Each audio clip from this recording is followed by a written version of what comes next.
Welcome back to Cord Cutting Today, where we break down some of the biggest stories happening in the world of cord cutting, give you my opinion on them, including Disney suing Sling TV. Now, they're upset over Sling TV's new TV packages. They say it violates their contract. Sling promises to fight this in court. We'll see how this all plays out. I'll break down some of the big issues around this and more. Also, Google banning piracy apps from Google TV, Android, and more. They're going to start blocking side loading of apps if they're not verified from known developers. Now, this is a huge blow to the piracy world. We'll tell you what's happening there. Also, Pluto TV rolling out exclusive CBS content, full seasons of newer CBS shows coming to Pluto TV. These stories and a whole lot more come up in a quick moment. First, though, a quick disclaimer. I'm recording this before the deadline because I have plans tonight for YouTube TV and Fox. Now, I recorded these the night before, post them. Now, I intend to do, if there's any big news, I'll do an emergency little video. I'll record it and get it out later. So that probably already went live. So if you're looking for news on YouTube TV and Fox, check out CoreCarsNews.com and the channel for another video on that. All right, let's dive into it. As always, though, you can find a link to every story I talk about in the show notes and in the first pinned comments. You can read them there. If you want, you can get these sent to your email for free. We have a free daily newsletter with these stories and a lot more. Check out the show notes and in the first pinned comment. I'll put a link to sign up for our free newsletter. Now, quick note, disable your ad blocker. Some people say the ad blocker prevents them from completing the sign up because you got a little pop-up confirmation box you need to fill out to complete the sign up. And lastly, if you like what we do here, hit that subscribe button or hit that thumbs up. Doing one or both lets YouTube know you enjoy what we do here. All right, let's dive into it. So this week we learned that Disney is suing Sling TV over its new packages. You remember last week, Sling TV announced a new way to get its access. You can buy a single day pass, a weekend pass, or a single week pass. Now, a lot of people like this idea. Variety of reasons. You can get maybe it's just one game, maybe it's college football national championship game. You just want to get ESPN and you sign up for Sling TV Orange for just one day to do that. While Disney is fight back and says that their contract with Dish, the parent company of Sling, and EchoStar, the parent company of Dish, does not permit Sling TV to offer day, weekend, or week offerings of its Disney channels. Now, Sling TV has come back and say they intend to vigorously defend what they're doing here. Now, a few notes. Sling TV has been rather aggressive over the years in a few things. A, contract talks. Very common to see Sling TV hold out for better deals, and Dish also, as their owner, is very aggressive in the talks. Two, let's not forget, Sling TV was one of the groundbreaking streaming services that helped cord cutting get to where it was. In a day and age where cord cutting was still seen as kind of a side thing, nothing to worry about, not really a serious player in the world of television, Dish launched Sling TV, giving access to live TV services long before Hulu Plus Live and YouTube TV, etc. Since the beginning, Disney was an initial partner in that. It'll be interesting to see how this plays out. Will this kind of cool the relationship there? What's the whole future of Dish? Now, remember, Dish has sold most of its spectrum to AT&T pending regulatory approval. And remember, the future of Dish was long seen to be a wireless provider, the fourth provider out there. Now that they're kind of getting out of that, what's the future of Dish? And for now, you have to say it's Dish TV and Sling TV. Both been losing a lot of subscribers in recent quarters. We'll wait and see how that plays out. I'm going to watch this closely because this could be a turning point for Dish. If they win this, great. If they lose it, that could be absolutely devastating to the struggling company that for a long time now has been hovering around bankruptcy. This AT&T deal may save it for now, but we'll wait and see what happens. All right, next up, Google TV's cracking down on piracy and unauthorized third-party apps along with Android. Google has announced that starting next year, all side-loaded apps have to come from verified developers. They're no longer going to allow unknown side-loaded apps onto Android and by that Google TV. Now, that's how many piracy apps have ended up on Android devices and Google TV devices.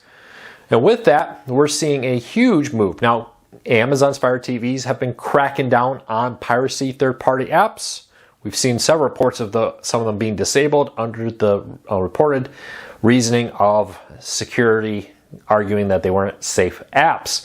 Now, Google's also cracking down. And I think this is to get ahead of reported complaints from content owners who are arguing that these streaming players, by allowing sideloading of these piracy apps, are encouraging piracy. Now, this has been widely popular. Fire TVs were a long time the most popular way for that. With their new OS coming and sideloading probably completely going away on it, that has left a lot of people to look at. Google TV is another way to do it. Now that's being cracked down on. We'll see what's happening here, but this is a major blow to many piracy services, I should say. With this, we'll watch it closely. Again, though, not taking effect until next year, towards the end of the year. But when it does, it'll be a big change in how people stream content. And with that, real quick, for people who don't know what that means, all these apps you find in the App Store, the Netflix, Hulu, Amazon, Disney Plus, Fubo, etc., those aren't changing, those aren't going away. It's those unknown ones you probably never heard of that offer free access to stuff that isn't really free, piracy-related content that's being blocked with this. All right, next up, Pluto TV is, under its new owners, moving quick to expand its lineup. It's announced a special limited time deal to give access to several popular new CBS shows. With this, the new Matlock, new NCIS Origins, Watson, Fire Country, and more are all coming full seasons to Pluto TV for free streaming ahead of the start of CBS's fall premiere of the new seasons. Great way to catch up. We've seen similar moves in the past on Pluto TV, but they're really pushing it to encourage people to head over to Pluto TV, check out these new shows, consider maybe getting Paramount Plus or just watching it through a cable provider's antenna or streaming service to get them on CBS. It'll be interesting to see how successful this is, but Paramount's been doing this for a while. This is just a pretty aggressive push into it with that. But Pluto TV getting quite a bit of new content for free on CBS. All right, next up, Amazon is facing a lawsuit over misleading buy options. There's a lawsuit coming out of California that argues that Amazon says that you're buying a movie, television show, or other digital content when you're really only buying a license. Now, there's been complaints here because in the past we've seen several occasions where somebody purchases a digital copy, and for a variety of reasons, that copy is ended up becoming unavailable. That could be because of ownership rights or different issues with it, but we've seen this in the past, and now they're being sued saying, hey, you really don't own what you're buying on Amazon Prime Video or Amazon Music and other places under California law. We'll see how this plays out. We've seen several attempts in the past for this that have not been successful. I apologize, leaf blowers are going by as a lawn service. People are apparently deciding this moment to do the yard. But we've seen several lawsuits like this in the past that have not been successful. Be interesting to see if this one is under California laws with it. But we'll be watching it closely. Another lawsuit, though, trying to challenge how you own content online and arguing with it. I will say there are a lot of things. Amazon, for example, I had bought all the King of the Hill seasons on it, and then for a while Amazon pulled King of the Hill from their Prime Video store. I retained access to King of the Hill streaming, even though it was no longer for sale to new customers through Amazon due to contract issues. I was able to still stream it. So there are some examples like that are pretty common out there too. All right, NBC Universal is expanding its free over-the-air lineup on its Cozy TV channel with the addition of George Lopez's show with a Labor Day marathon plan starting Monday at 8 a.m. Eastern, 7 a.m. Central. They're expanding there. This comes as NBC Universal is spinning off many of its cable networks, raising questions about its over-the-air networks, and for now it seems like they're continuing to support them. Great news for owners of antennas who like NBC Universal content. Also, I mentioned before that, I pre-record these the night before and I always post them in the morning. Because of my plans tonight, I am recording this earlier than the deadline for YouTube TV and Fox. Well, the FCC chairman has come out and encouraged YouTube, gone after YouTube, not Fox, and told Google's streaming service that they need to strike a deal because of the upcoming college football season and NFL football season to keep Fox content on YouTube TV. I thought that was very interesting. We'll see if it has any impact on the talks here. I'd love to know, who do you think got the most pressure on them? Is it Fox or is it YouTube TV? Let's be honest, they both have issues here. You know, Fox wants more money. YouTube TV wants to get the best deal they can without having to raise their price. Sure, they could agree to anything, but then that may mean that you are paying more money for television. We'll wait and see who wins this argument.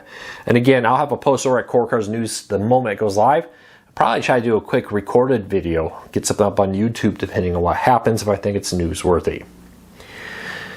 All right, next up, Roku has a special deal happening. It's end of summer deals here, including the Roku Ultra, its most powerful streaming player, on sale for $79, down from its typical list price of $99. Check out, that's our deal of the day. And then also, King of the Hill is reportedly getting a 15th season in 2026. According to a report from Vulture, with this, when Hulu ordered it, they ordered 20 episodes. And we've already seen some storyboards leak from what's expected to be a new season, but it's widely reported that there will be now, according to this report, one more season of at least 10 episodes. I really hope King of the Hill continues for a while. I watched the entire season. Like I said, I'm a big King of the Hill fan. My wife is too. We really liked the new season. I think they did an excellent job on it, and I hope that they continue to make more. And anybody looking to bring back an old show should pay attention to what King of the Hill did. I thought they did a very good job modernizing it, bringing it into today's world without losing what the show was about with that. All right, let's keep moving along. T-Mobile, which has become a major player in home internet, 5G internet, and more, has announced a big effort to expand its disaster relief program, where it sends trucks and portable towers into communities to ensure its network continues to operate during hurricanes and other natural disasters. And I thought this was really interesting. You know, T-Mobile has made a big deal about their partnership with SpaceX to offer text messages from space. And according to the report, 287,000 text messages were sent by satellite during the recent Texas floods as it expands its disaster relief here. This is great news for 5G home internet customers, because not only will your cell phone be connected, but your home internet can be connected, helping keeping you in touch through T-Mobile in natural disasters. Bad news about some price hikes coming up here. BritBox, do you subscribe to the streaming service BritBox, which gives you access to a lot of UK-based content? Well, they've announced a upcoming price hike for both the monthly and the yearly plan. The monthly plans are going from $8.99 to $10.99, but this won't happen until September 25. They say if you switch from a monthly plan to an annual plan before then, you will be able to lock in your current rate and save some money with this. It's not a bad deal with it. If you switch over, you can basically lock in this current monthly rate at $20 savings compared to what you usually do throughout the year. So it's nice that they're offering that. But check it out. Any BritBox subscribers, do you like the service? Leave me a comment. Let me know. All right, a few things I wanted to talk about real quick because they caught me of interest. Number one, Cracker Barrel promises to return back to its old logo. I'll be honest, the new logo did not bother me as much as the new store interiors did. I just thought it looked like a dozen other restaurants I've been to. We have an Anna's House place here in Michigan that looks just like that new one. Kettles down in Florida look like them. There's so many First Watch restaurants. It just looked like a style that so many other restaurants already look like and lost that unique charm a little bit.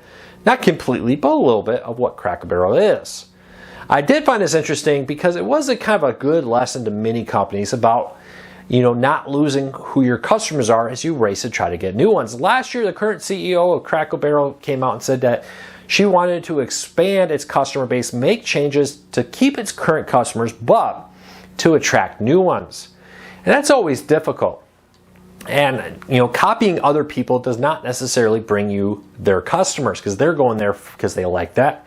And just because you look like them does not make you them. And you risk pushing away your favorite customers. There was a restaurant in Michigan that did this growing up, and Florida. It was a very popular Dutch food restaurant called Bill Knapp's.